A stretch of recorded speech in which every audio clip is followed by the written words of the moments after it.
방송을 애청해 주시는 성도 여러분, 또한 해외에서 이 방송을 애청해 주신 교포 여러분, 또 선교사 여러분, 진실로 감사드립니다.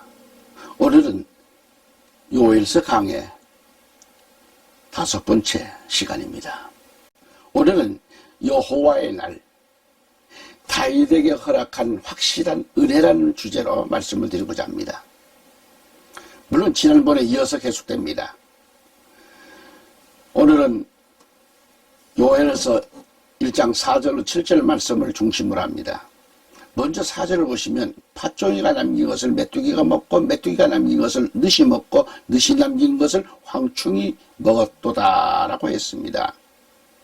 킹 제임스 성경을 보면 풀떼기가 먹었다고 했습니다. 황충이든 풀떼기든 여기서 먹어버릴 때 먹지 못한다는 뜻입니다. 그러니까 우리가 잘 믿고 하나님의 말씀만 잘 들으면 확실한 은혜, 확실한 구원을 받는다고 했습니다. 바로 이 사실을 우리는 믿음을 가지고 믿어야 되고 말씀을 받는 겁니다. 그러니까 하나님의 말씀을 듣지 않고서 믿지 않는 자들에게 이것은 해당되지 않습니다.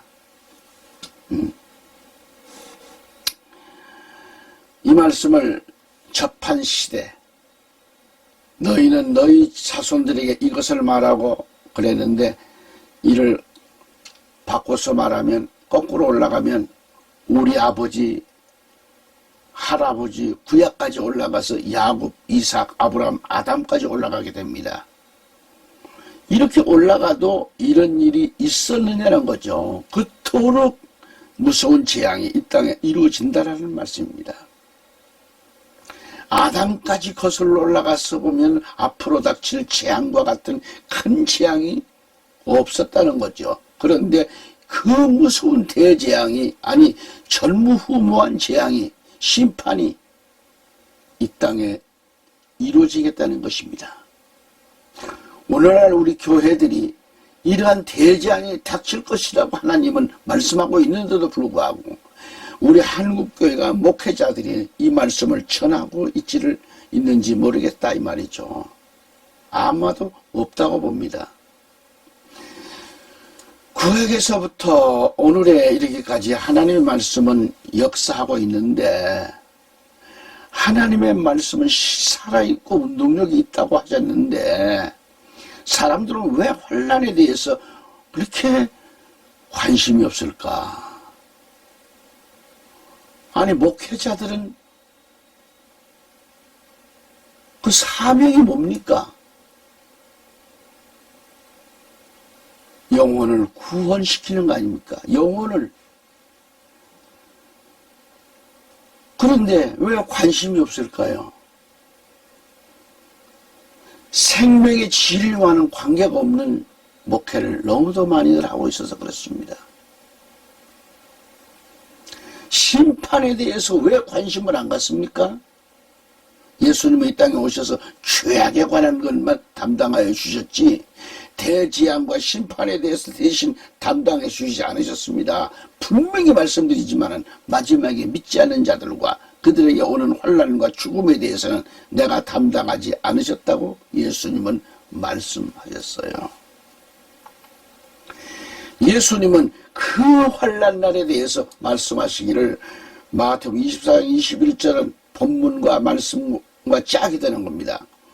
너희 시대이나 너희 후 시대, 거듭 말해서 너희 열조의 시대나 시대에 다 이런 일이 있었느냐는 이 말씀과 꼭 같은 말씀을 예수님께서 하셨어요. 마태복음 24장 21절에 이는 그때에 큰 환난이 있겠습니다.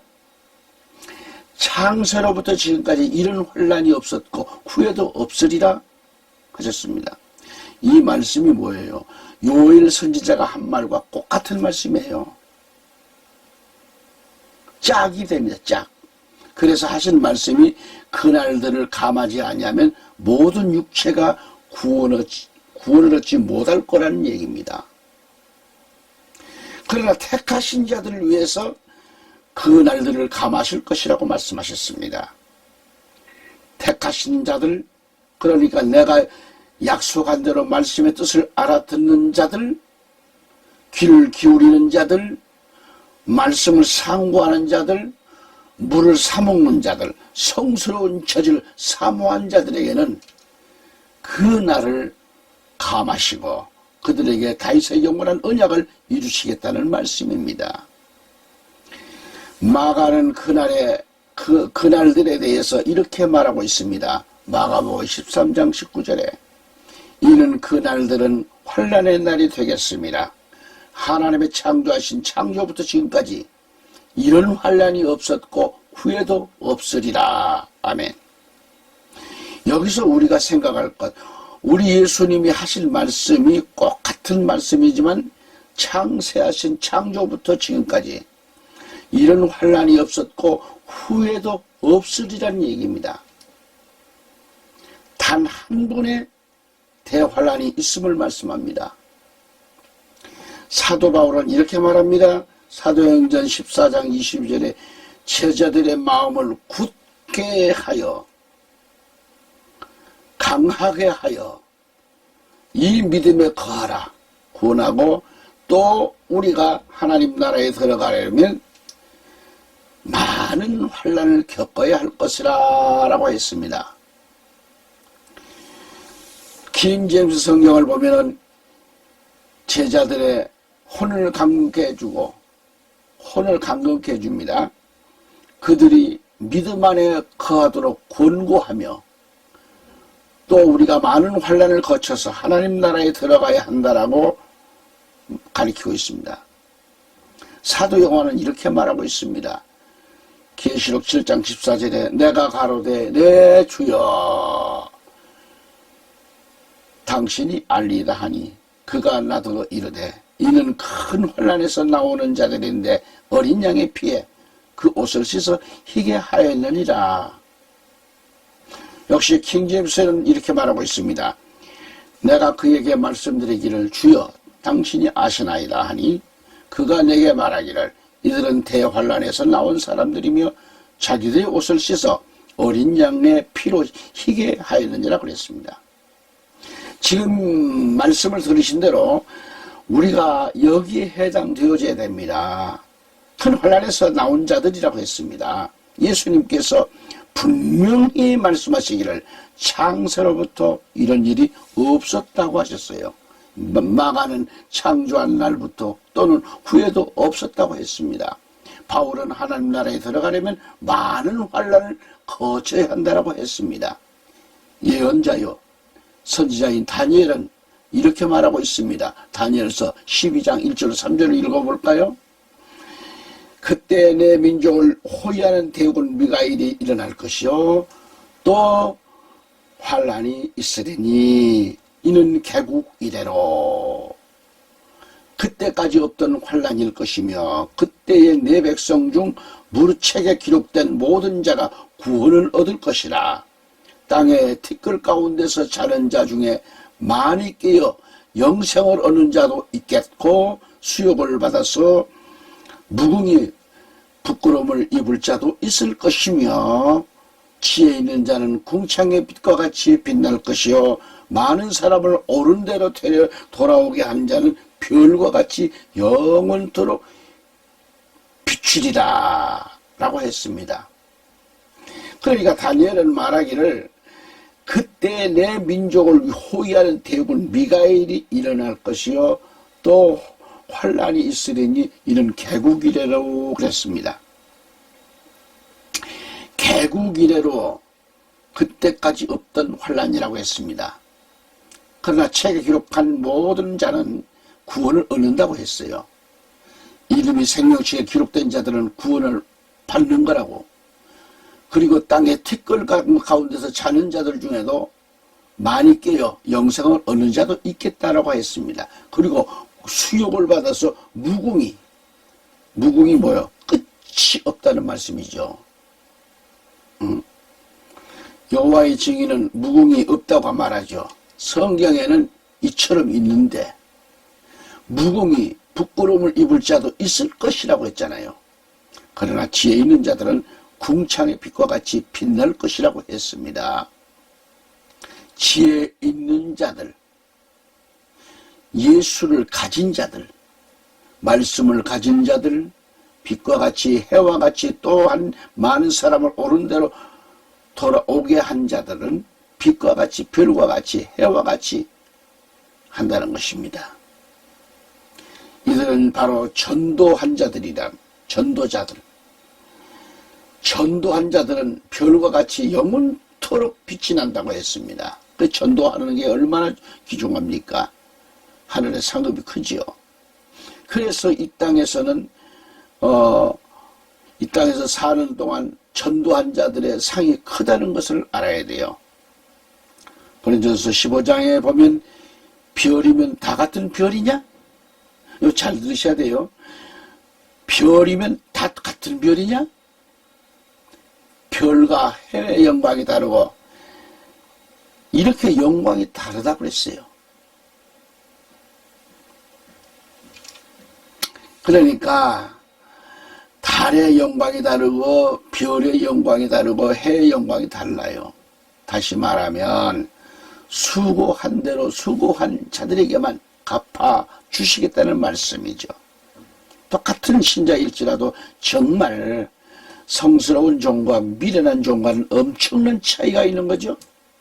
만일 다 같다고 한다면 그들의 희생과 그들의 노력과 수고와 영광이 어떻게 같을 수 있겠는가?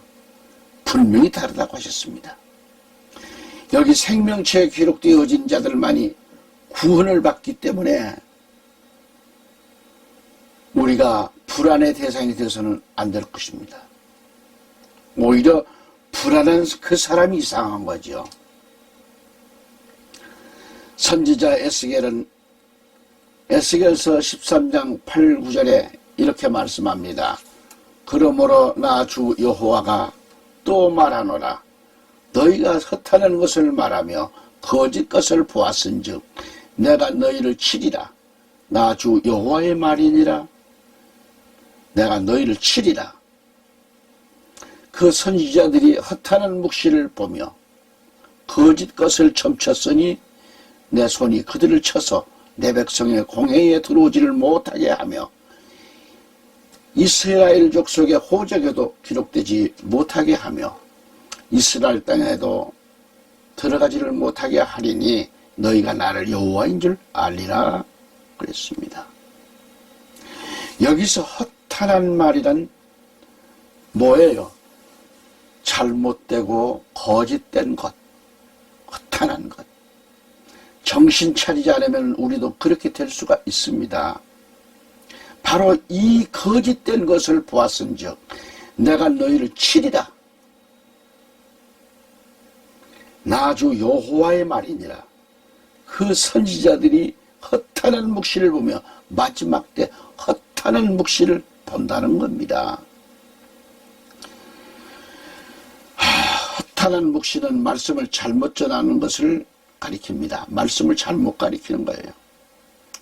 그대로 본대로 전하지를 아니하고 허탄한 묵시를 전하고 있습니다. 거짓을 전하고 예수를 팔아서 점치는 무당이 있습니다. 점치는 것 아주 자손만대 영원히 저주받을 엄청난 큰 죄악입니다. 하나님은 내 손이 그들을 쳐서 내 백성의 공회에 들어오질 못하게 하며 그랬어요. 이는 점치로 다니다가 천국에 못 들어가게 된다는 말씀이죠. 공회에 내 백성이 들어와야 할 것인데 점보러 다니고 허탄한 묵시나 보고 다니니 이것은 결국 천국에 못 들어간다는 말씀입니다. 그래서 이들은 이스라엘 족속의 그 멤버, 호적에 기록되지를 못하게 된다는 것입니다. 그래서 이 예언이 아주 안 좋다는 말씀이죠. 괜찮다는 말은 성경에 한 군데도 없습니다. 예수 점쟁이를 허용된 곳이 한 군데도 없습니다. 여기 보면 얼마나 중요한 말씀인가? 호적에 기록되지를 못하게 한다고 했습니다. 그렇다면 어떻게 할 것인가? 어떻게 하면 좋겠어요? 허탄한 묵시를 보며 거짓 것을 첨쳤으니 이는 바로 여호와의 선지자들이 그랬다라는 것입니다. 이를 우리는 알아야 돼요. 그들은 하나님의 선지자라고 말은 잘하지만 그들의 말은 말할 때마다 여호와께서 하나님께서 지금 말씀하신다고 입버릇처럼 놀려듭니다.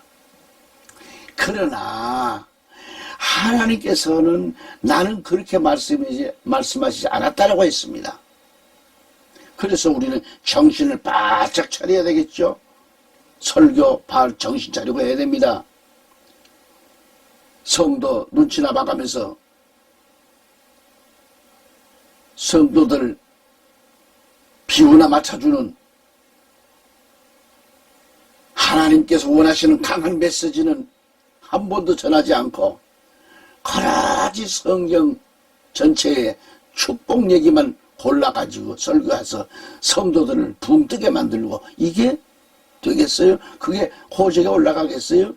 하나님 생명책에 기록이 될 것 같습니까? 호적에 기록 못 돼요. 그리고 이스라엘 땅, 이 가나안 천국에도 들어갈 수가 없어요. 그래서 너희가 나를 여호와인 줄 알리라고 엄히 말씀하셨습니다.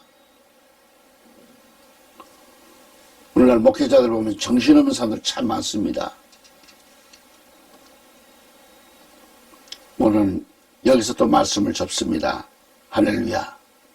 전국에서 해외에서 이 요엘서 강해를 예청하신 성도 여러분들 진심으로 감사드리며 다음 시간 또 뵙겠습니다. 할렐루야.